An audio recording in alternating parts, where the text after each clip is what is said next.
নাম দিয়ে এতদিন পর্যন্ত জাতিকে বোকা বানিয়ে ধোকা দিয়ে আপনি চেয়ারে টিকেছিলেন, ওইটা এখন আর সামনে কেউ মানবে না। পরীক্ষা ওনার জীবনে যদি পড়তে চান, আমার ফাঁসি চাই, এই বইটা পড়েন। পড়া বইটা আমি পড়ে দেখেছি, এটা পড়লে আমি নিচে নামলাম না। মানুষ এত খারাপ হতে পারে? আন্দাজে ঘোষণা দিলেই হবে, মানুষ যে মানছে না আপনি সেটা দেখেন না।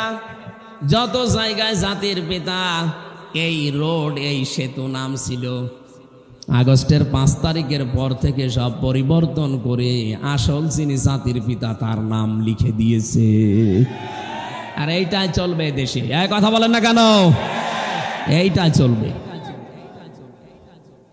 জাতির পিতা 50টা জীবনে পরীক্ষা দিল, প্রত্যেকটা পরীক্ষায় তিনি পাশ করেছেন, একটাও ফেল করেননি। আল্লাহ